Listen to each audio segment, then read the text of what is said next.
दोस्तों, मैथ के कई पार्ट होते हैं, ये तो आपको पता ही होगा। जैसे कि अंकगणित, बीजगणित, ज्यामिति, क्षेत्रमिति। वैसे तो मैं 4 ही पार्ट जानता हूँ। उसके आगे और कुछ होते हैं कि मुझे नहीं पता। लेकिन इनमें से सबसे अगर मुश्किल लगता हो बच्चों को तो शायद वो क्षेत्रमिति, सॉरी, बीजगणित। बीजगणित इसलिए मुश्किल लगता है क्योंकि हम उसके बेसिक पार्ट नहीं जानते हैं। तो वो उसका जो बेसिक पार्ट है वो तो मेरे लिए बहुत इजी है। तो मैं आज सबसे पहले बेसिक पार्ट ही समझाऊंगा।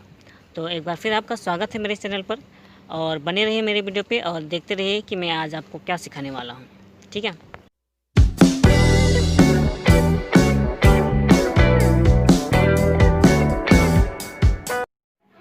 बीजगणित की बेसिक में सबसे पहले हमें ये सब जानना ज़रूरी होता है जो मैंने यहाँ लिखा हुआ है। यहाँ मैंने कम से कम 8 लिस्ट बनाए हैं। आप एक बार इन्हें देख लीजिए। पहला है संख्या राशि, दूसरा है चर राशि, घातांक, गुणांक, फिर पद, व्यंजक, सदिश पद और असदिश पद। ठीक है। तो इतना 8 ये जो नाम है, इनके नाम एक बार उतार लीजिए। उतारने के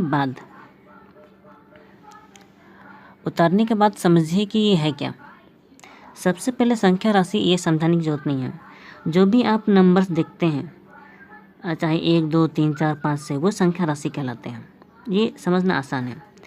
लेकिन हमारे बीजगणित में 1 2 3 ये सब नंबर्स छोड़ के कुछ इस तरह के नंबर्स यूज़ किए जाते हैं, XYZ या फिर ABC, MN, इस तरह के। तो इन्हें ज़्यादातर चर राशि या चल राशि कहा जाता है।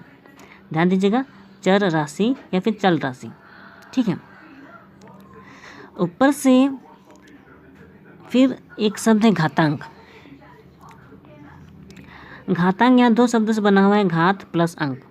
ठीक है। किसी राशि के ऊपर, चाहे वो चल राशि हो या संख्या राशि, उसके ऊपर जो घात लगाकर बैठा होता है, ध्यान दीजिएगा, घात लगाया हुआ नंबर जो ऊपर में हो उसे घातांक कहा जाता है। ठीक है। इसके लिए मैं यही परिभाषा बोल सकता हूँ। और वो एक शब्द है गुणांक, जो है गुना प्लस अंक, यानी कि कोई भी संख्या जो गुना के साथ सटा हो। ठीक है। उसके आगे का नंबर, ठीक है, पीछे जो भी हो, अगर वो सटा हुआ संख्या हुआ है तो वो गुणांक कहलाता है। दोनों शब्दों में अंतर दीजिएगा। गुणांक जो कि इसके साथ आगे सटा है, और घातांक जो ऊपर घात में लगा हुआ है। दोनों शब्द एक जैसा सुनाई देता है, घातांक, गुणांक।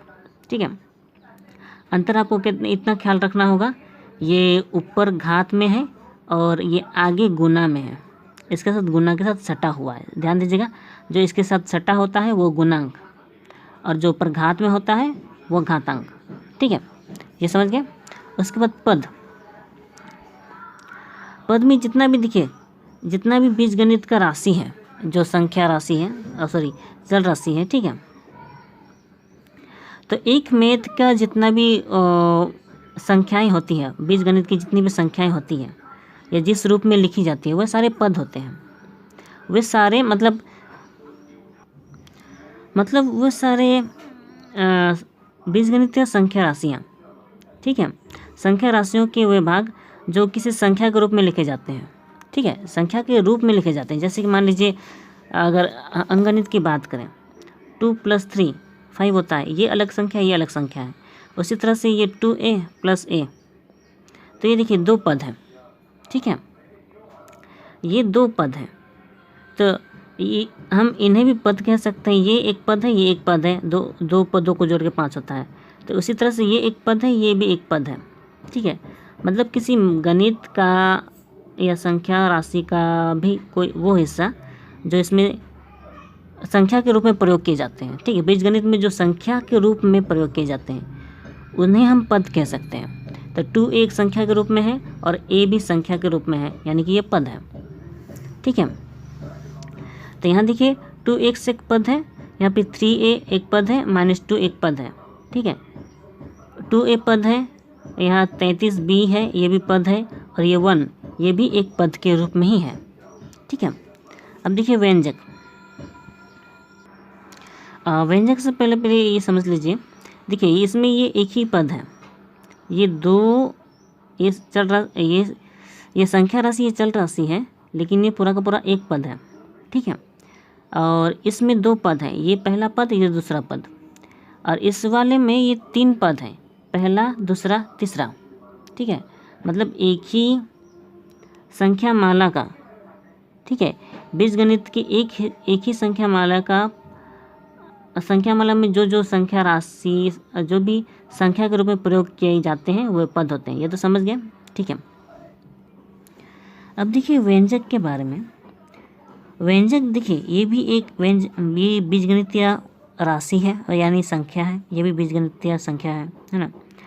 तो व्यंजक वो होता है जो दो या दो से अधिक बीजगणितीय संख्या, ध्यान दीजिएगा, दो या दो से अधिक बीजगणितीय संख्या जोड़ या घटाव द्वारा संबंधित हो, ठीक है।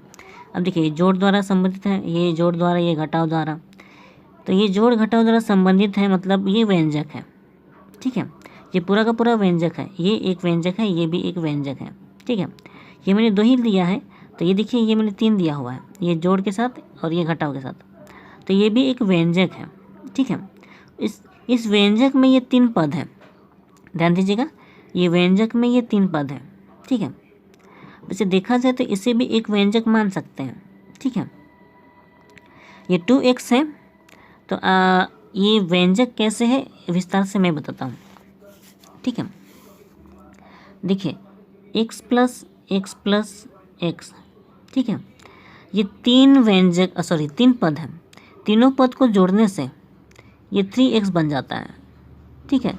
ये 1x 2x 3x, इनको ऐसे ही जोड़ा जाता है, यहाँ का 1x 2x और ये 3x, टोटल 3x हुए, तो ये पूरा का पूरा एक पद हो गया।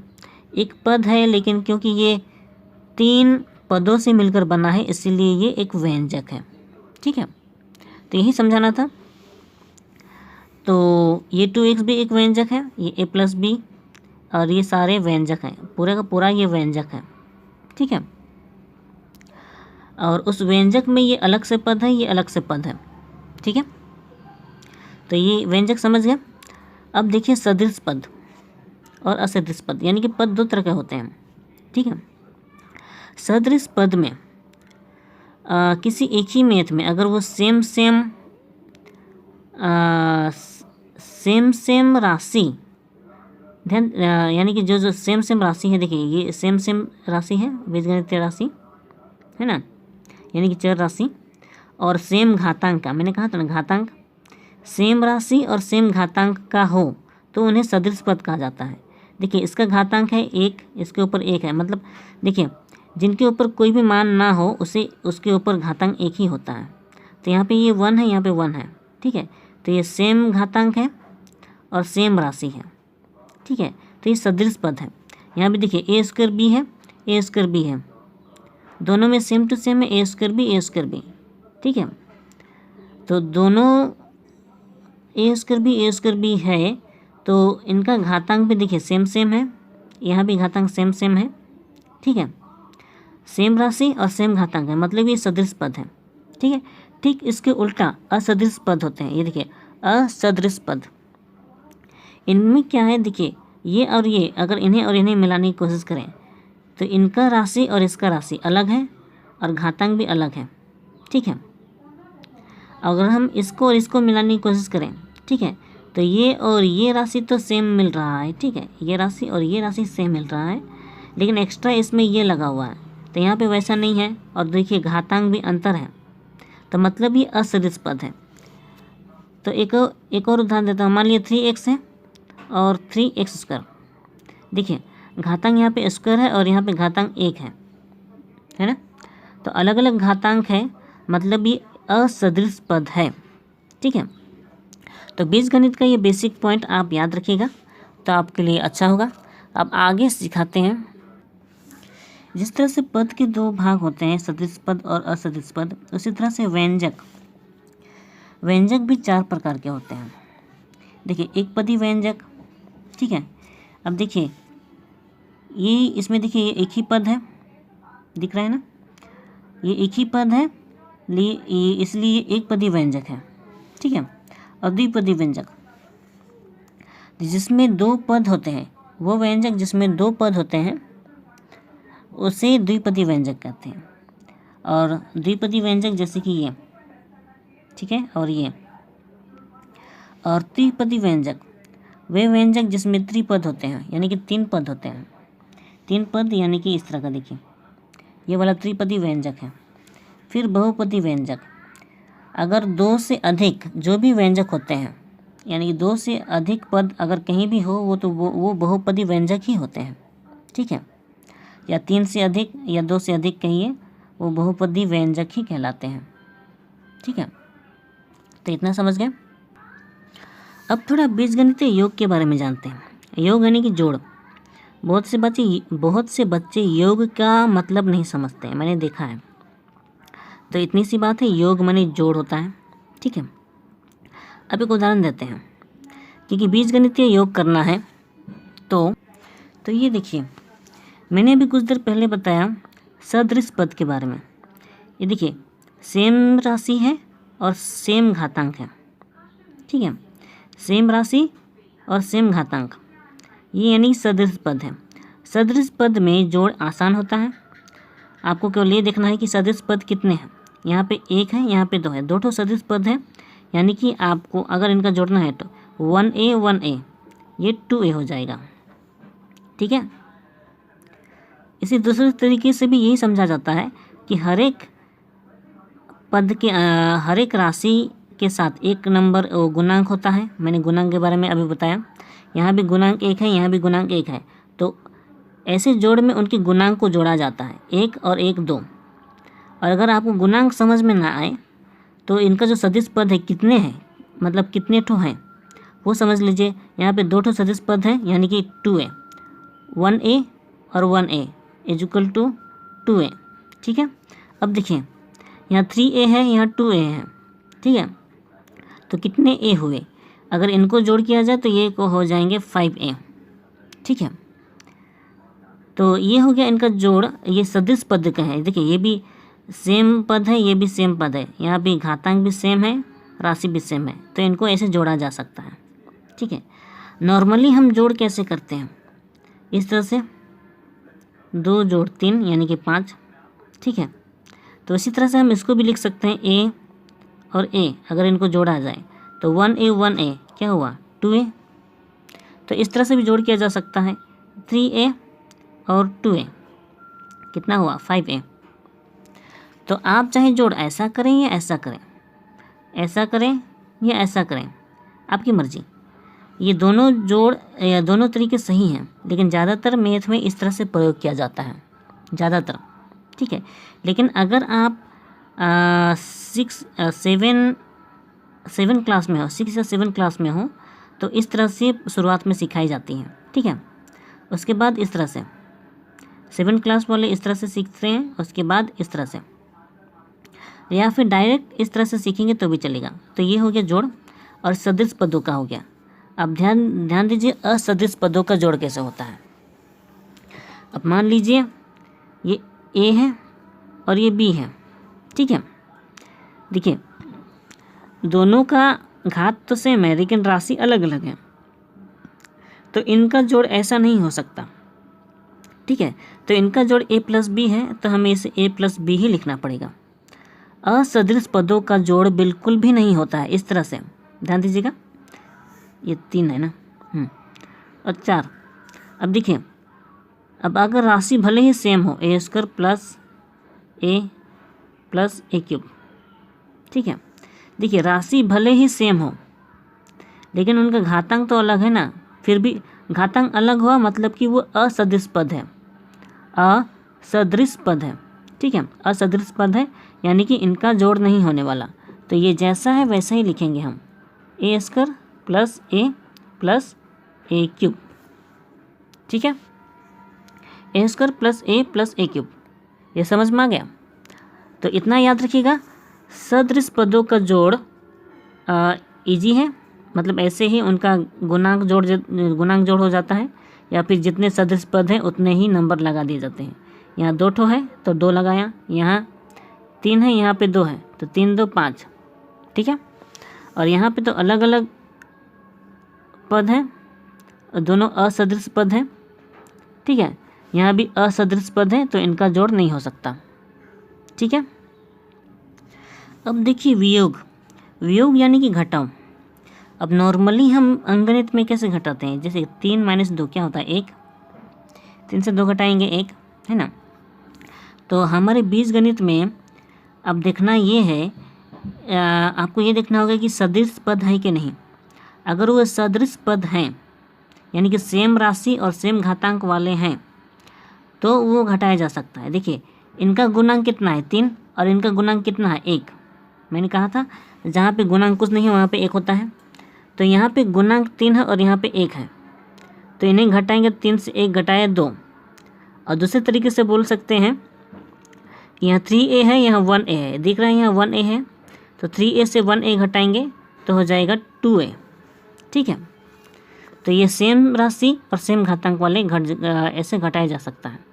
ठीक इसी तरह से अगर यहाँ पे देखिए यहाँ पे भी सेम राशि है और सेम घातांक है, तो यहाँ 3a है और यहाँ 1a है, तो यहाँ पे हो जाएगा 2a²। तो ये भी उसी तरह से ही घटा होगा, चाहे अगर सदृश हुआ सेम राशि सेम घातांक तो इसी तरह से हम लिख सकते हैं। लेकिन अगर असदृश हुए यानी कि अलग अलग राशि या अलग अलग पद, यहाँ देखिए ये 4a² - a, ठीक है, 4a² - a। देखिए ये राशि तो सेम है लेकिन इनका घातांक अलग है यानी कि असदृश है, तो इनका घटाव नहीं हो सकता। तो ये जैसा है वैसे ही लिखना पड़ेगा, 4a² - a। ठीक है। तो ये ऐसा ही होगा। साथ ही साथ सदृश पद कहने का मतलब ये होता है कि अगर मान लीजिए 3a है और यहाँ पे 2 है, तो देखिए यहाँ पे तो इसका राशि है, यहाँ पे राशि नहीं है, तो यहाँ पे भी ये असदृश पद हुए हैं। ठीक है, असदृश पद हुए हैं यानी कि आपको 3a - 2 लिखना पड़ेगा। ठीक है, यहाँ तक तो हम समझ चुके हैं। अब ये 5 नंबर इस चीज़ को समझिए। ठीक है, यहाँ देखिए 7a है ये और ये -10a है।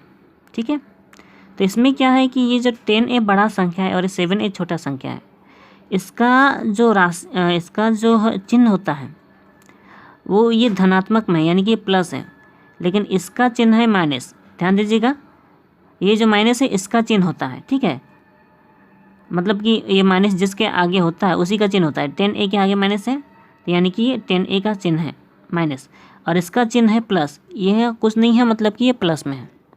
तो जब हम इसे घटाएंगे, क्योंकि माइनस है तो घटाना पड़ेगा, 10a और 7a वो 3a होगा। ठीक है, लेकिन क्योंकि ये बड़ी संख्या माइनस में है तो हमें इसे माइनस देना पड़ेगा। ठीक है, तो 10a से 7a माइनस हुआ -3a। ठीक है, एक और चीज़, अब देखिए ये तो साइन अलग था और इसका हाँ दोनों का साइन अलग था। अगर वो सेम साइन हो, अगर दोनों माइनस में हो तो ठीक है, अगर दोनों माइनस में हो तो वो जोड़ होता है। ठीक है, ये घटाव नहीं होता है, ये जोड़ होता है। तो 3a से -2a, -3a से -2a अगर जोड़ होगा तो इनका चिन्ह होता है माइनस ही होगा, लेकिन इनका ये गुणांक जोड़ होगा। 3a और 2a कितना हुआ 5a। ठीक है, असल में ये जोड़ क्यों होता है, अगर हम इन्हें अलग अलग पद कर दें, देखिए -3a, ठीक है, और ये -2a, ठीक है, दोनों ही पद माइनस के साथ है। ठीक है, अब अगर आपको डिसाइड करना है कि क्या करना है, अगर हम इन्हें जोड़ना चाहें, ठीक है, तो -3a और -2a, तो ये -5a होगा। अगर हम इन्हें जोड़ रहे हैं तो उनके चिन्हों को भी जोड़ रहे हैं। ठीक है, इसलिए यहाँ जोड़ दिया है, तो -3a और -2a -5a हुआ। यहाँ पर वो डायरेक्ट लिखा गया है, यहाँ प्लस का चिन्ह नहीं दिया गया है, यहाँ पे वो प्लस चिन्ह नहीं है, और लेकिन ये -3a और -3a ही लिखा गया है। ठीक है, ये तो माइनस है इसलिए दिखाना पड़ता है, लेकिन अगर वो प्लस में हो तो दिखाने की ज़रूरत नहीं है। ठीक है, अगर कोई चिन्ह है, देखिए ये 2a है, यहाँ पर प्लस ना दे तो भी उसका माना जाएगा प्लस, लेकिन अगर माइनस है तो आपको दिखाना पड़ेगा, तभी तो समझ में आएगा कि वो माइनस में है। अगर माइनस नहीं देंगे तो मतलब वो प्लस में है। अब देखिए +2a और +a अगर इन्हें जोड़ा जाए, क्योंकि प्लस दे रहे हैं, तो ये हो जाएगा आपका 2a से 1a जोड़, यानी कि ये हो जाएगा 3a, और ये दोनों प्लस में होंगे। ठीक है, इसको इतना समझाना काफ़ी होगा। अब आगे समझाते हैं। बीजगणितीय जोड़ घटाव को अगर हम सीख चुके हैं तो उन्हीं से रिलेटेड एक और चीज़ होती है जो हमें सीखना ज़रूरी है। ये कुछ नियम हैं, इनके नाम पहले तो लिख लीजिए, वीडियो को पॉज कीजिए और लिख लीजिए। यह है विनिमय नियम, साहचर्य नियम और वितरण नियम। चाहे जो भी जोड़ घटाव गुना भागा हम सीख रहे हैं बीजगणित में, तो ये नियम के नाम को आपको याद रखना होगा और इनके मतलब याद रखने होंगे, क्योंकि आगे मैं इन्हीं शब्दों का प्रयोग करने वाला हूँ जोड़ घटाव में या फिर गुना भागा में। तो ये कैसे काम आएगा वो मैं आपको बता देता हूँ। सबसे पहले विनिमय नियम का अर्थ समझिए। विनिमय का अर्थ होता है अदला बदली, यानी कि ये देखिए जोड़ का ये नियम है। ये 3 + 4 7 होती है, 3 + 4 = 7।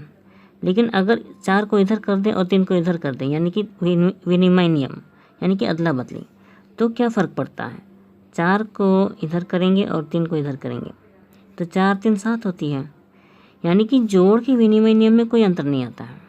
ठीक है, वहीं पे देखिए 4 और 3 है। ठीक है, तो 4 से 3 घटाया 1, लेकिन 3 को इधर कर दें और 4 को इधर कर दें तो इन्हें घटाएंगे तो क्योंकि माइनस वाला बड़ा है तो हमारे पास यहाँ -1 होगा। ठीक है, यानी कि ये जो विनिमय नियम है जोड़ में काम आता है लेकिन घटाव में काम नहीं आता है। अब देखिए 4 × 12 होता है, हमें पता है, लेकिन अगर हम विनिमय नियम करेंगे तो 3 इधर होगा 4 इधर होगा, तो 3 चौके 12। यानी कि पॉइंट सिर्फ इतना है कि विनिमय नियम जोड़ में जोड़ और गुना में कोई फ़र्क नहीं पड़ता है। विनिमय नियम करने से जोड़ और गुना में कोई फ़र्क नहीं पड़ता है, लेकिन घटाव करने से फ़र्क पड़ता है।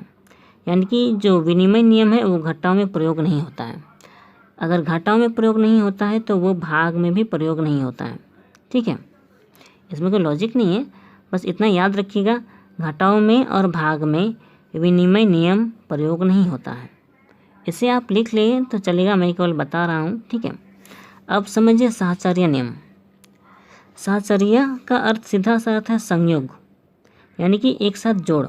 ठीक है, अब देखिए 3 अंक हैं 13 17 25। ठीक है, 13 17 25 ये 3 अंक हैं। अगर इन्हें जोड़ना है आपस में तो 13 + 17 इन्हें एक जोड़ी में जोड़ेंगे, उसके बाद 25, तो 13 और 17 को जोड़ेंगे तो 30 होगा, उसके बाद 25 अलग से जोड़ेंगे तो 30 और 25 बाद में जोड़ेंगे तो 55। लेकिन 17 और 25 की भी जोड़ी बनाकर जोड़ किया जा सकता है। देखिए यहाँ 17 + 25 है, यहाँ पे वही नीचे भी वही संख्या है, ऊपर भी वही संख्या है। यहाँ पे 17 और 25 को जोड़ा गया है, लेकिन यहाँ 13 और 17 को जोड़ा गया है। तो अगर साहचर्य नियम कर देते हैं, ठीक है, दूसरे तरीके से, तो यहाँ 17 और 25 इन्हें जोड़ेंगे तो 42 होगा, और 42 और 13 जोड़ेंगे तो वो वापस 55 ही होगा। ठीक है, यानी कि योग में साहचर्य नियम करते हैं। ठीक है, यानी कि जोड़ी बनाना। ठीक है, चाहे आप इधर की जोड़ी बनाएं या इधर की बनाएं, जोड़ में कोई फ़र्क नहीं पड़ता है, लेकिन घटाव में वो फ़र्क पड़ता है। यहाँ मैंने उदाहरण दिया हुआ है, आप इन्हें खुद ही समझने की कोशिश करें। ठीक है, मैं केवल इसको बता दे रहा हूँ। 17 और 2 जोड़ेंगे 19। ठीक है, 25 से अगर 19 घटाएंगे, यहाँ 25 था ना, तो 25 से 19 घटाएंगे तो 6 होगा। और यहाँ पे देखिए 25 और 17 इन्हें घटाएंगे पहले अगर साहचर्य नियम के द्वारा, तो ये पहले 8 होता है, फिर +2 है, तो 8 और 2 जोड़ना पड़ेगा, 8 2 10। ठीक है, यानी घटाव में साहचर्य नियम प्रयोग नहीं होता है। गुना में क्या होता है? गुना में देखिए अगर 3 और 5 को पहले गुना करेंगे, 3 × 5 = 15 और फिर 15 दूना 30, 30 ही होता है। लेकिन वहीं पे अगर हम 2 और 5 को पहले गुना करें, 2 × 5 = 10 और 10 × 3 = 30, तो सेम टू सेम वही साहचर्य नियम अगर गुना में किया जाए। देखिए ये देखिए 3 × 5 = 15 15 दूना 30, ये 30 होता है। इसी को अगर उल्टा किया जाए, 5 और 2 को पहले गुना किया जाए तो 2 पचे 10, 10 तिया 30, ठीक है। यानी कि गुना में साहचर्य नियम चाहे जैसे भी करें तो इसमें कोई फ़र्क नहीं पड़ता है। मतलब ये भी विनिमय नियम की तरह भी जोड़ और गुना में साहचर्य नियम प्रयोग किया जा सकता है, लेकिन घटाओं में नहीं किया जा सकता, ठीक है। यानी कि घटाओ ना तो विनिमय में काम आता है ना साहचर्य में, ठीक है। अब समझिए वितरण नियम। वितरण का अर्थ होता है अलग करना, ठीक है। वितरण का अर्थ होता है अलग करना, यानी कि देखिए 7 है ना, तो अगर इनका वितरण किया जाए तो 4 + 3 होगा, तभी तो 7 होगा। या फिर इसे 3 + 4 लिख सकते हैं, ऐसा लिख सकते हैं। तो आप इसमें अपनी मर्ज़ी से जैसे चाहे वितरण कर सकते हैं। ये 5 + 2 भी हो सकता है, फिर 6 + 1 हो सकता है, फिर अगर आप कहें 3 + 2 + 2, इस तरह से भी वितरण हो सकता है। 3 2 5 और 5 6 7, ठीक है। तो वितरण करना उतना मुश्किल नहीं है। तो 9 को भी अगर करें हम तो चलिए ये मान लेते हैं 2 3 2 3 5, फिर 2 फिर 2, ठीक है। तो ये मैंने 4 पद के रूप में वितरण कर दिया। 2 3 5, 5 2 7, 7 2 9, जैसे चाहे आप वितरण कर सकते हैं, ठीक है। तो वितरण का नियम घटाओं में तो प्रयोग नहीं होने वाला, ठीक है। लेकिन क्योंकि आप वितरण का नियम जोड़ में ही आप अलग कर सकते हैं, ठीक है। लेकिन अगर ये माइनस में होता, वो मैं बाद में समझाऊंगा, ठीक है। पहले ये वाला बात समझिए। 8/7 है, ये भिन्न में है, भिन्न में है, तो किसी भी भिन्न का उनके हरों को, ठीक है, ध्यान दीजिएगा, उनके हरों का वितरण नियम नहीं किया जाता है। अगर उनके हर का वितरण नियम किया जाए, देखिए 4 + 3, तो अगर इन्हें अलग अलग कर दिया जाए, 8 में 8 के नीचे 4 + 3 है ना, तो यहाँ पे 8 के नीचे 4 किया, फिर 8 के नीचे 3 किया, तो इसका मान और इसका मान सेम होगा ही नहीं, ठीक है। ये और ये दोनों समान होने चाहिए। अगर आप इनको जोड़ के देखें तो इसके समान नहीं निकलेगा। तो इसका अर्थ यही है कि वितरण नियम जो अगर हर के साथ किया जाए, यानी कि नीचे वाले के साथ किया जाए, तो वो सही नहीं होता है। लेकिन वहीं पे अगर अंश के साथ किया जाता है, ऊपर वाले के साथ, देखिए 5 + 3 है, तो ये 5/7 किया और 3/7 किया, वितरण कर दिया गया। तो ऐसे में ये प्रयोग किया जा सकता है। यहाँ तक कि घाटाओं में भी अगर हम करेंगे, यानी कि अगर 5 3 2 है, मान लीजिए 5 3 2 है, तो ये 5 3 2/7, 5 को अलग किया, 7 अलग किया।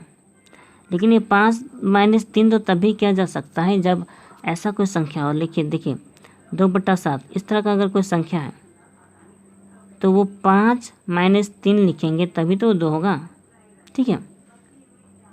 तो 2 दिखाने के लिए हम जैसा भी लिख सकते हैं, या अगर हम इसे प्लस वाले में लिखें तो 1 + 1 लिख सकते हैं, ठीक है। जैसे यहाँ 8 था, 5 + 3, ठीक है।